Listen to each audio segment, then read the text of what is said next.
Hello students, welcome back to my channel chemistry with Sakshi. So बच्चों, कल की class में हमने पढ़ा था लॉस ऑफ केमिकल कॉम्बिनेशंस के बारे में, जिसमें कि हमने 5 लॉ के बारे में पढ़ा था। और आज जो हम हमारा नया टॉपिक स्टार्ट करने जा रहे हैं, जिसका नाम है Dalton's atomic theory. Dalton's atomic theory क्या होती है, यह किसने दी थी? ऑब्वियसली डाल्टन ने दी थी। डाल्टन एक साइंटिस्ट थे जिन्होंने इस एटॉमिक थ्योरी को दिया था। अब जो ये डाल्टन की एटॉमिक थ्योरी है, उसमें एटम वर्ड दिख रहा है, एटॉमिक में एक एटम वर्ड दिख रहा है। ये एटम वर्ड है, उसकी डिस्कवरी कहाँ से हुई थी और यह क्या होता है? एक ग्रीक फिलोसोफर हुआ करते थे जिनका नाम था डेमोक्रिटस। डेमोक्रिटस जो थे, उन्होंने एक टर्म दी, एक वर्ड दिया जो था एटोमियो। एटोमियो का मीनिंग होता है इनडिविजिबल। ए मतलब अन या फिर इन, और टोमियो का मतलब जो होता है डिविजिबल या कटेबल। इसका मतलब होता है इनडिविजिबल या अनकटेबल, मतलब जिसको और फर्दर सब डिवाइड नहीं कर सकते। मतलब एटम जो होता है बहुत ही छोटे छोटे पार्टिकल से मिलकर बना हुआ होता है, जिसको हम फर्दर डिवाइड नहीं कर सकते हैं। तो डेमोक्रिटस जो थे, उन्होंने तो यह एटम वर्ड दे दिया था, लेकिन डाल्टन जो थे, हमारे जो साइंटिस्ट थे, उन्होंने इस थ्योरी को पब्लिश किया था 1808 में। 1808 में जॉन डाल्टन जो थे, एक साइंटिस्ट थे जॉन डाल्टन, जिसने इस थ्योरी को क्या किया था, पब्लिश किया था। उन्होंने इस थ्योरी के कुछ पोस्टुलेट्स दिए थे, जिसमें कि पहला पोस्टुलेट था matter is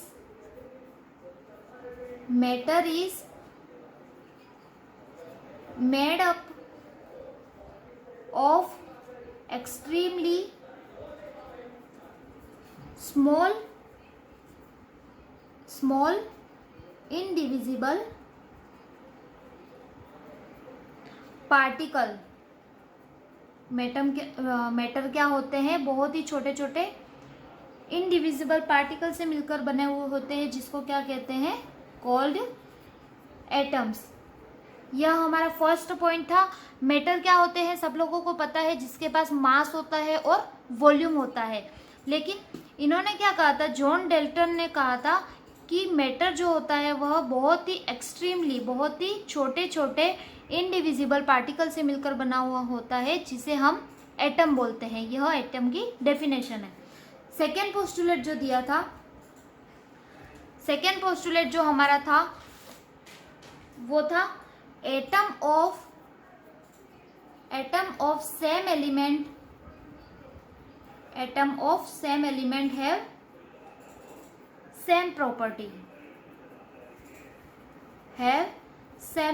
that is property physical भी हो सकती है, केमिकल भी हो सकती है। दैट इज मास हो सकता है, साइज हो सकती है, शेप हो सकता है, ये सब हो सकते हैं। तो सेकेंड पॉइंट जो था वो क्या कह रहा है कि एटम ऑफ सेम एलिमेंट के जो एटम होंगे, उनकी प्रॉपर्टी भी क्या होगी? सेम होगी। दैट इज मास भी हो सकता है, उसकी साइज भी हो सकती है, शेप भी हो सकती है। फॉर एग्जाम्पल, हमारे पास हाइड्रोजन एटम है। हाइड्रोजन एटम 1 है, 2 है या 50 है? 50 हाइड्रोजन एटम है। तो उन सब का जो शेप होगा वो एक जैसा होगा, क्योंकि एलिमेंट सेम है। तो उसका जो शेप होगा वो भी एक जैसा होगा, साइज होगी वो भी सेम होगी, और मास होगा वो भी सेम होगा। इसी प्रकार से सारी फिजिकल एंड केमिकल प्रॉपर्टी प्रत्येक एलिमेंट की जो होगी वो क्या होगी? सेम होगी। थर्ड पॉइंट क्या है? Atoms of different element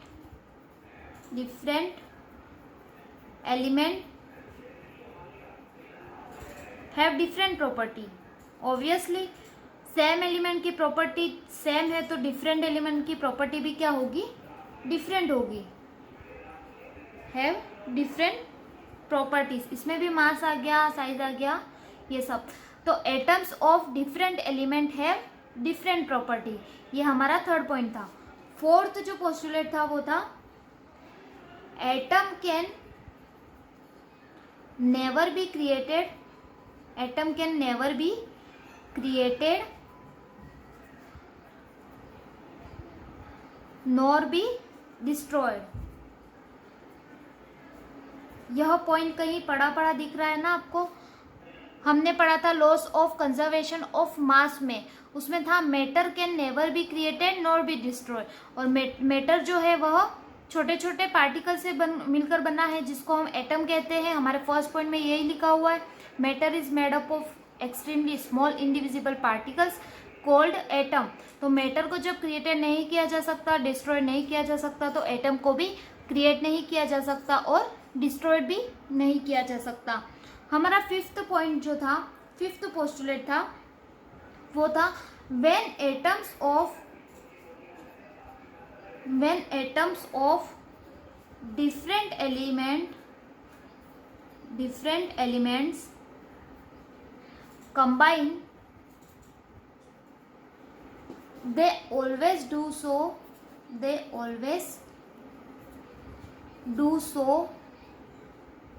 in a fixed ratio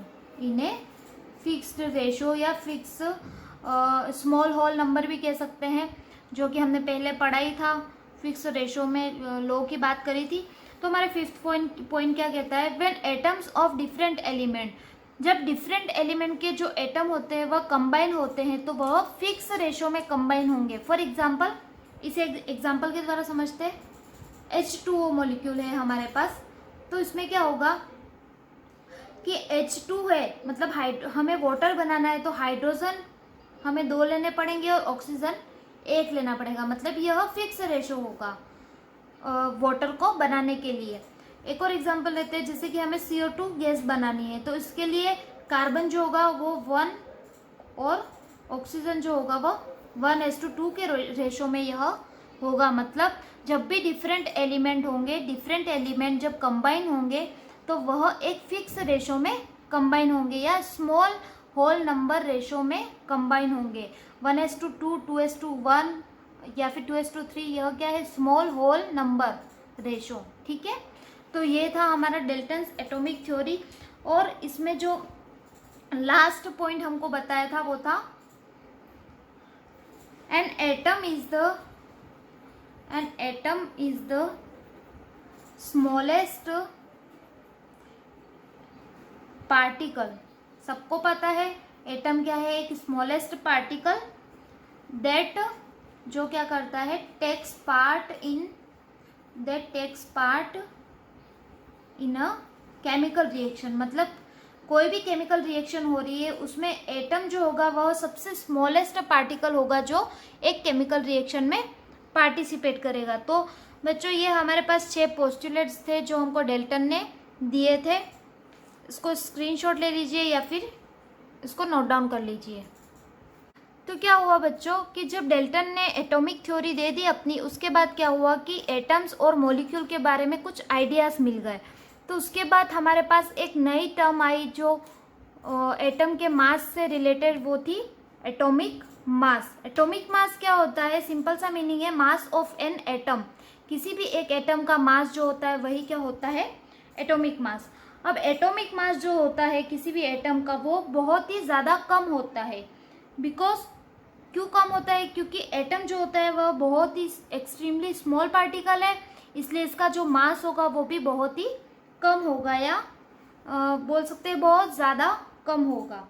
तो आजकल के ज़माने में तो क्या हो गया, हमारे पास एक बहुत ही सोफिस्टिकेटेड टेक्निक आ गई है जिससे हम एटॉमिक मास को एक्यूरेटली या सेफली बोल सकते हैं, हम क्या कर सकते हैं, मेज़र कर सकते हैं, इसका डिटरमाइन कर सकते हैं। जो कि हमारे पास टेक्निक थी उसका नाम था मास स्पेक्ट्रोस्कोपी। जो टेक्निक है वो क्या है, मास स्पेक्ट्रोस्कोपी। मतलब आजकल के टाइम में हमारे पास इतनी टेक्निक आ गई है कि हम एटॉमिक मास को डिटरमाइन कर सकते हैं। लेकिन पहले के टाइम में क्या होता था, मतलब इन 19th सेंचुरी की बात कर रही हूँ मैं, 19th सेंचुरी में क्या होता था कि साइंटिस्ट जो थे उनके पास में ऐसी टेक्निक्स नहीं हुआ करती थी जिससे वह इजीली एटॉमिक मास निकाल सके। तो उस टाइम पे क्या होता था, एक हमारे पास टर्म आती थी रिलेटिव एटॉमिक मास। कौन सी, इन 19th सेंचुरी कौन सी टर्म थी हमारे पास, relative atomic mass. Relative atomic mass क्या होता है बच्चों, रिलेटिव एटॉमिक मास का मीनिंग है कि एक एटम के हिसाब से हम दूसरे एटम का मास इजीली निकाल सकते हैं। फॉर एग्जांपल हम मार्केट में जाते हैं कुछ भी फ्रूट खरीदने, फॉर एग्जांपल हम कुछ फ्रूट खरीदने गए, मान लो हम 1 किलो एप्पल खरीदने गए। आजकल तो हमारे पास क्या कि इलेक्ट्रिक बैलेंस वाले मशीन आ गए हैं जिसके द्वारा हम कोई भी चीज़ को मेजर कर सकते हैं। लेकिन पहले के टाइम में क्या होता था, जब हम फ्रूट लेने जाते हैं, आजकल भी बहुत से लोगों के पास ऐसा है, फ्रूट लेने जाते थे या कोई भी चीज़ लेने जाते थे तो एक वो तराजू हुआ करता था, एक साइड में बाट रखा जाता था और एक साइड में हम किसी भी चीज़ को तोलते थे या मापते थे। तो 1 किलो का कोई भी चीज़ खरीदी हमने, मान लो हमने एप्पल खरीदे 1 किलो का, तो एक साइड में 1 किलो का बाट रखा जाता था और एक साइड में एप्पल को तोला जाता था। तो इसी प्रकार से 1 किलो क्या हो गया, एक मेजर हो गया या एक रेफरेंस हो गया जिसके द्वारा हम किसी भी चीज को डिटरमाइन कर सकते हैं। उसी प्रकार से एटॉमिक मास को मेजर करने के लिए हमारे पास एक रेफरेंस आया जो था हाइड्रोजन। सबसे पहले साइंटिस्ट ने क्या किया, हाइड्रोजन को एज ए रेफरेंस यूज किया। हाइड्रोजन को क्या किया, एज ए रेफरेंस यूज किया कि हाइड्रोजन का मास निकालेंगे और उसके द्वारा सभी जो एटम है उनका मास इजीली निकाल लेंगे। लेकिन क्या हुआ, हाइड्रोजन जो था वह बहुत ही एक सिंपल एटम था। हाइड्रोजन क्या है, एक सिंपल एटम है जिसका मास आया 1। जिसका मास क्या था, 1 होने के साथ साथ में इसकी कोई यूनिट भी नहीं थी, यह क्या था, यूनिट लेस था। और हाइड्रोजन जो था वह इजीली रिएक्टिव था, मतलब किसी भी एटम के साथ बहुत ही ज़्यादा रिएक्ट कर लेता था या बहुत ही जल्दी रिएक्ट कर लेता था। तो हाइड्रोजन की जगह हमने एक दूसरे एटम को एज ए रेफरेंस यूज किया जो था कार्बन 12। अब कार्बन 12 क्या है, यह कार्बन का एक आइसोटोप है। आइसोटोप क्या होता है बच्चों, कुछ लोगों को पता होगा आइसोटोप क्या होता है, 10th क्लास में पढ़ा है, और जिनको नहीं भी पता है वो हम समझ लेते हैं कि आइसोटोप क्या होते हैं। आइसोटोप जो होते हैं उनमें एटॉमिक नंबर जो होता है वो तो सेम होता है, लेकिन एटॉमिक मास जो होता है वो डिफरेंट होता है। जैसे कि कार्बन के भी 3 आइसोटोप है, कार्बन 12, कार्बन 13 एंड कार्बन 14। तो इसमें जो एटॉमिक नंबर है 6 है। एटॉमिक नंबर पीरियोडिक टेबल में इसका जो नंबर है वो 6 है, वो तो इसका फिक्स है। और इसका जो एटॉमिक मास हो गया बच्चों वो डिफरेंट हो गया, 12, 13 एंड 14। तो यही क्या कहलाते हैं, आइसोटोप। तो साइंटिस्ट ने क्या किया, कार्बन 12 को एज ए रेफरेंस यूज किया कि कार्बन 12 का मास निकालेंगे और उसके द्वारा सभी एटम का हम एक एक करके इजीली से मास निकाल सकते हैं। तो कार्बन 12 जो था क्या बोल सकते हैं, कार्बन 12 जो है उसका जो एटम का एक एटम का जो मास था, कार्बन 12 के एक एटम का जो मास था, 1 एटम का जो मास था वो है 1.9954 मल्टीप्लाई बाय 10⁻⁻23 ग्राम। अब क्या होता है बच्चों कि साइंटिस्ट लोगों ने कहा कि 12 AMU को हम मान लेते हैं, 12 AMU। अब यहाँ पे AMU क्या है, एटॉमिक मास की यूनिट है, जिसको एटॉमिक मास यूनिट भी बोलते हैं। इसकी क्या यूनिट है, AMU, जिसकी फुल फॉर्म है एटॉमिक मास यूनिट। अब साइंटिस्ट ने क्या कहा कि 12 AMU जो है वह इक्वल कर देते हैं मास ऑफ 1 कार्बन एटम। और 1 कार्बन एटम का मास एक्सपेरिमेंटली पहले ही हमने मेजर कर लिया था कि 1.9954 मल्टीप्लाई बाय 10⁻⁻23 ग्राम जो होता है वह कार्बन 12 के एक एटम का मास होता है। तो साइंटिस्ट लोगों ने क्या कहा, 12 AMU is equal to mass of 1 carbon atom, हम इन दोनों को इक्वल कर देते हैं। तो अब हमें 1 AMU की वैल्यू निकालनी है इससे। तो 1 AMU की वैल्यू इजीली निकाल सकते हैं, 12 AMU is equal to mass of 1 carbon atom. तो 1 AMU क्या हो गया यहाँ पे, 1/12 multiply by mass of carbon 12 का एक एटम। ठीक है, इसकी एक डेफिनेशन भी है। 1 एटॉमिक मास यूनिट क्या हो गया, 1 AMU is equal to, it is defined as mass exactly equal to 1/12 of mass of 1 carbon atom.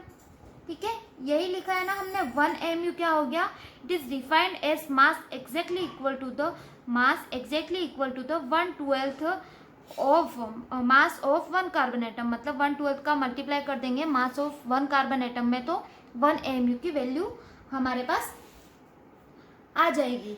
तो हमारे पास मास ऑफ 1 कार्बन एटम है, ऑलरेडी एक्सपेरिमेंट के द्वारा हमने ज्ञात किया है 1.9954 मल्टीप्लाई बाय 10⁻⁻23 ग्राम।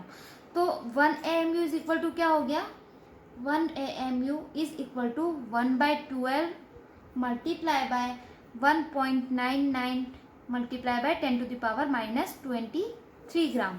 तो यहाँ पे 1 AMU की वैल्यू आ गई 1.66054 मल्टीप्लाई बाय 10⁻⁻24 ग्राम। ठीक है बच्चों, इतना समझ में आ गया 1 AMU की वैल्यू कैसे निकाली हमने।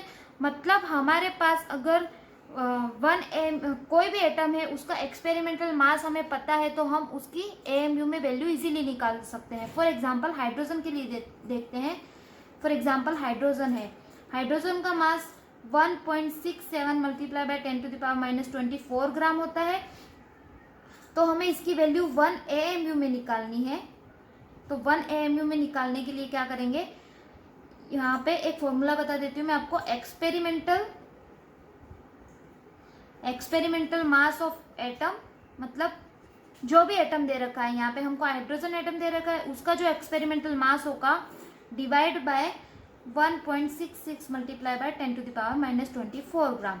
यहाँ पे हाइड्रोजन का एक्सपेरिमेंटल मास क्या है, 1.67 multiply by 10⁻⁻24 divide by 1.66 multiply by 10⁻⁻24।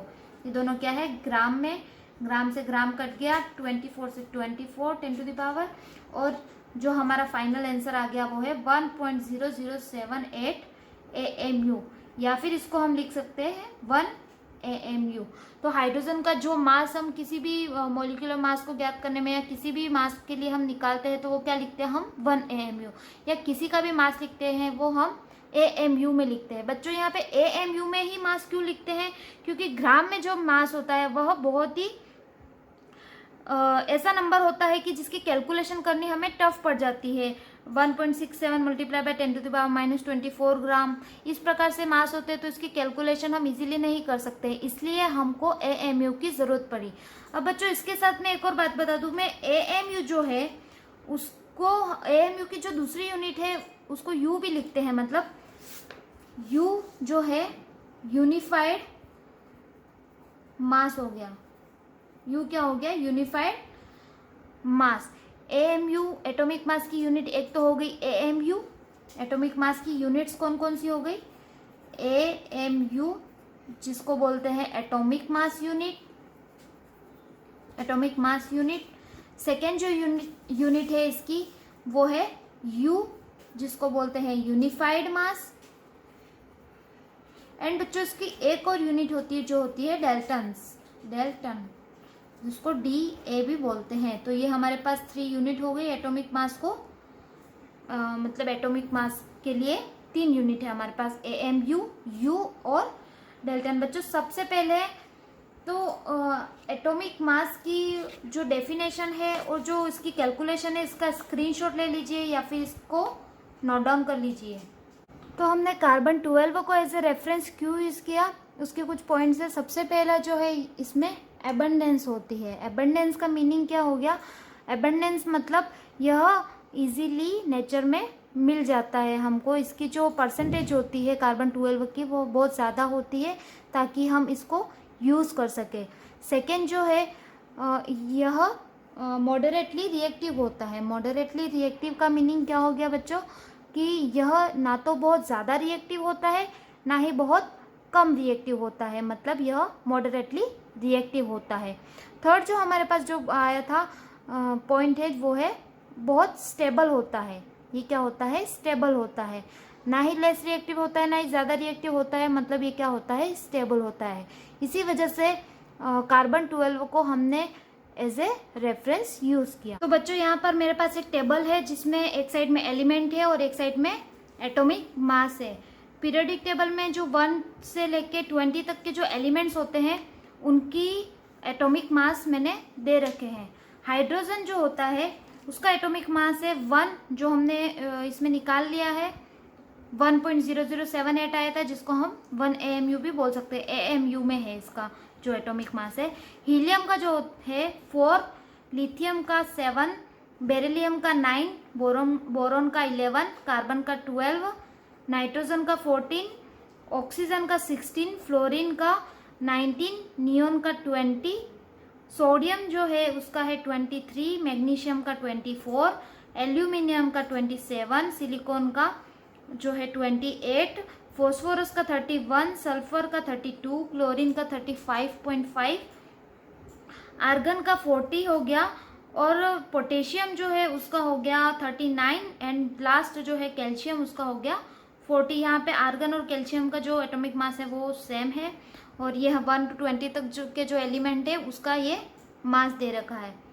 ठीक है बच्चों, इसका स्क्रीनशॉट ले लीजिए, ये बहुत ही इंपॉर्टेंट है आपके क्वेश्चंस को सॉल्व करने के लिए। यह इम्पोर्टेंट है। ऐसे तो क्वेश्चंस में जो बड़े दूसरे जो होते हैं एलिमेंट, उनके मास जो है वो दे रखे होते हैं, लेकिन 1 to 20 तक आप लोगों को याद करना बहुत ही ज़रूरी है। ये आपके बहुत काम में आएंगे। इसका स्क्रीनशॉट ले लीजिए बच्चों। ठीक है बच्चों, आज हमने पढ़ा डाल्टन्स एटॉमिक थ्योरी के बारे में, और ये जो एटॉमिक मास क्या होता है, एटॉमिक मास को कैसे कैलकुलेट किया, ये सब हमने आज की क्लास में पढ़ा। और हम अब नेक्स्ट टॉपिक, जो नेक्स्ट वीडियो हमारी होगी वो होगी molecular mass, formula mass, average atomic mass क्या होता है इसके बारे में। तो आज की क्लास के लिए बस बच्चों इतना ही, और please guys like share and subscribe to my channel. Bye guys, thank you.